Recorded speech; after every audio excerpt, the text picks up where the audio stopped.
Our last speaker for this session is Jasmin Diab, who is the Managing Director of Global Nuclear Security Partners Australia, although she does also wear many, many other hats. So if you haven't spoke to Jazz yet, hit her up at afternoon tea to learn about some of those other hats. So we've heard quite a bit today about big conventional light water reactors, but we've also heard mentions of SMRs, microreactors, nuclear propulsion. We had a little bit of Generation 4 chucked in there, some advanced reactors. There's lots of things going on in the nuclear industry, that's for sure. So if the world wants to accelerate the deployment of all these emerging nuclear technologies, what we need to see worldwide is a fundamental re-examination of nuclear safety, security, and also safeguards regulation. What has worked in the past for big conventional light water reactors may not be suitable for what's coming. So what Jazz is going to do today is describe some of the challenges of modernising regulatory systems and some of the tools that are available for doing that, bringing modern thinking to nuclear regulation. So Jazz, take it away.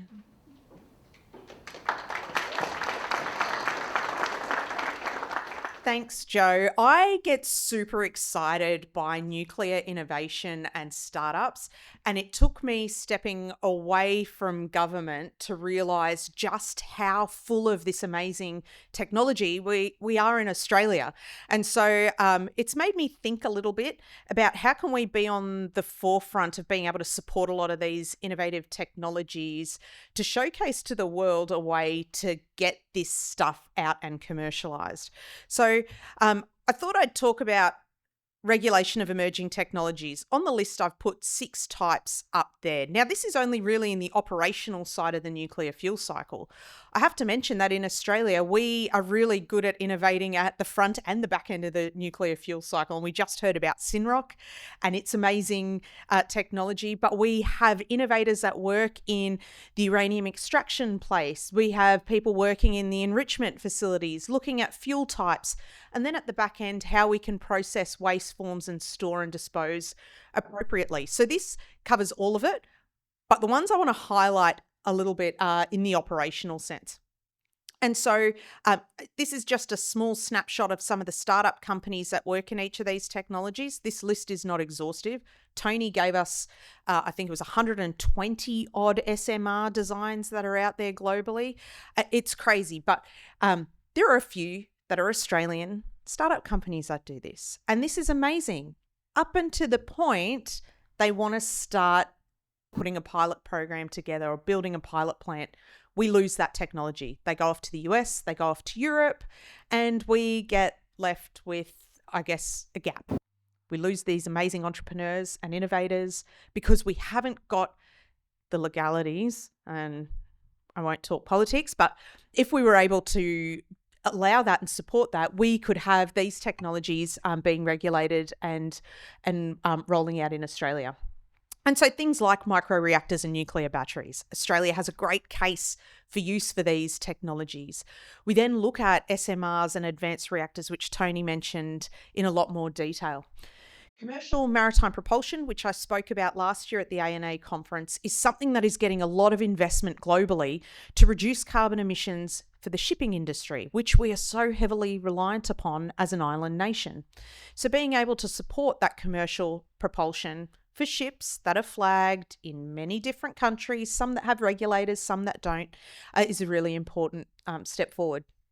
We then saw in the last month that space applications and being able to provide power generation to a lunar base or a Martian base is in the realm of possibility. Now, that's super exciting, but how do you regulate something that's not on Earth? Who's the regulator? Who are the space cops that are going to come and make sure you're running that safely and securely? That's a challenge. Who was that? That's a challenge for us to look at. And then we look at fusion, and with my safety, security, safeguards hat on, fusion reactors are great, but what are the materials that are used in fusion that could be utilized in other weapons programs or in other technologies that are sensitive? And how do we ensure that they're getting safeguarded and secured appropriately as these technologies mature? And then something a bit more closer to home, nuclear medicine isotope production. There are a lot of great nuclear medicine technologists around our country that are working with different forms of isotopes to treat different illnesses, injuries, and cancers, and being able to support the regulation of those isotopes because it might be different to what we are currently utilising. So there's some of the emerging technologies I've been thinking about, and this presents a heap of regulatory challenges. There is not one size fits all regulation that's suitable for this anymore. A lot of these startups are aiming for commercialization quickly. They want to get going, and having a regulatory system that works in decades is not good enough for a lot of these entrepreneurs and their investors. They want to be able to get from concept to deployment within years. And being able to shift how we regulate to make sure we're not dropping the standard of safety, security, and safeguards, but rather we're allowing for a more holistic look at the regulation is a way to support that. So things like the diversity of design, how do you shift regulations to fit with the innovators and designers to make sure that they're designing something that is suitable to regulate? How do you keep up with the pace of innovation? You can't just stifle it with more governance and more paperwork. That's just going to make it even longer to regulate and license something. Being able to utilize things like digitization to be able to look at regulatory systems, and then utilizing that to look at where are there gaps, where there's oversight that can't be seen. Do you need to utilize remote monitoring and sensors to be able to support that? And the final two are near and dear to my heart. The security and safeguards of a dispersed reactor fleet. Let's say we're going to power the north of Australia with microreactors. How do you ensure that that's secure? There aren't big security forces up to the north in a lot of those communities. It's not quick for a police force to be able to respond appropriately. So what are some other security measures we can put in place to assure that the reactor's not going anywhere, the material's not going anywhere, but if something was to occur, you could respond appropriately?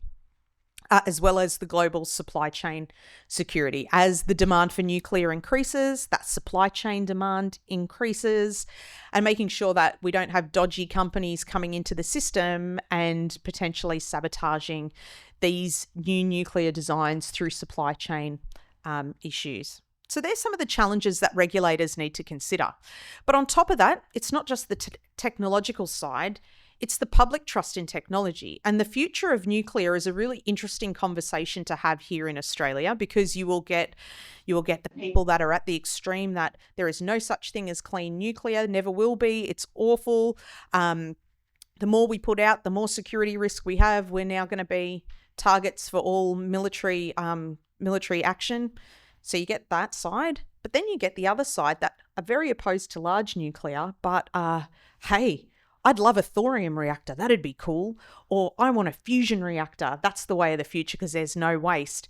And being able to take the message and support innovation in nuclear, but being able to message to the public that there's not one golden solution in these future nuclear technologies, that we need to support innovation in micro, SMR, fusion, nuclear batteries, because all of them bring a different piece to the puzzle. And so that public trust in technology now and into the future is another thing that regulators need to consider.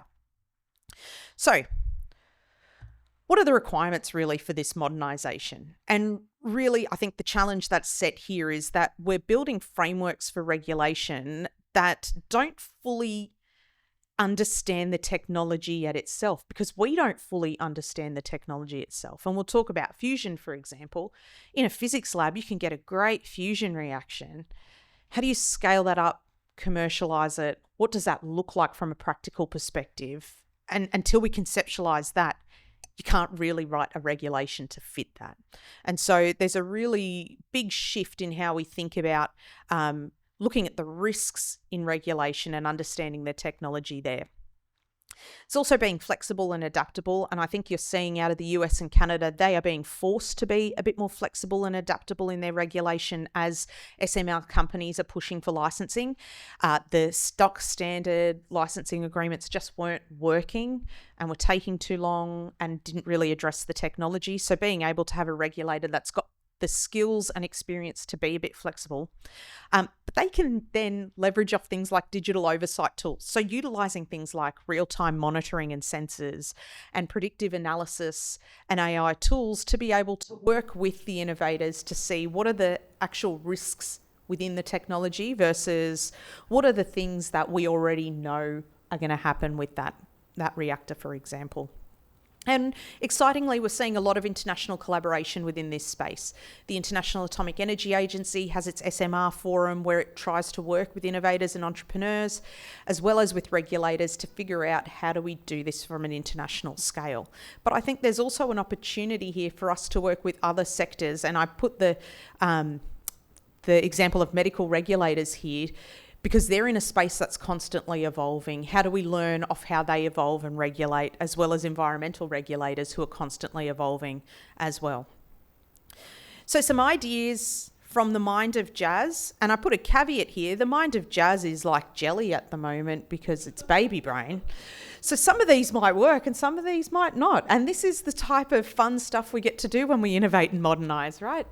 And so things like regulatory sandboxes. And Tony mentioned the EBR2 dome.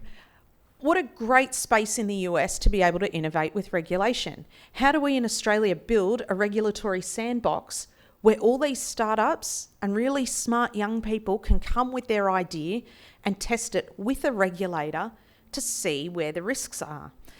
Giving that safe space to be able to do that, being able to learn the lessons and share collaboratively. Ensuring that we're supporting pilot programs domestically. I'm surprised we haven't had Atom Craft out in the foyer. They're normally at every nuclear thing, but having young students building a fusion reactor, how are they going to build that pilot plant? How are they going to get supported to do that? It's ensuring that we are investing in these young technologies to be able to see if it works or not. You don't need to step it through to commercialisation in its entirety every single time. Utilising digital twins and advanced simulations, and it was nice to hear Liz say that about experience for operators. We can get so much from the university sector, but how do you get that experience and hands-on stuff? Something that's really exciting for us here is we could become a leading edge for digital twins and simulation, to be able to put these technologies in a digital framework, being able to play around with them in a safe environment and see where you can push the limits. Utilising this, you can utilise AI tools to be able to help understand where the risks are, being able to utilise sensing suites and monitor remotely to see if it works. And then ultimately, at the end of the day, it's about collaborating so that we can have a modern regulatory system that can support this innovation and support these technologies going through to fruition. So what I really wanted to propose today was, are we getting stagnant in how we regulate things here in Australia? Do we need to shift the needle and shift our thinking on how we regulate and allow for some of these innovative thoughts to challenge our regulatory system, to be able to support that so that Australia can continue on being a powerhouse in the startup space, but now supporting it from a nuclear perspective openly, honestly, transparently, because for so long, a lot of these startups have been hidden and then disappear overseas, which is a huge loss for us. So that's all I'm talking about on that side, but I'm going to be a bit indulgent. And one of the hats I wear is as president of Women in Nuclear Australia. And a lot of my Women in Nuclear members who are around today, thank you. Thank you for your support and helping me out. Helen's rocking my baby, which is amazing. It's a great network of professionals that work in the field of nuclear, any form or facet of the field of nuclear, and it's open to any gender. You don't have to be a woman to be part of Women in Nuclear, but you have to be a supporter of diversity and inclusion and want to get involved in our networking events and being part of a evidence-based discussion on nuclear technologies. We are apolitical, we're not aligned with anybody, but we want good information to get to the Australian public about all the amazing things people do in the nuclear sector in Australia.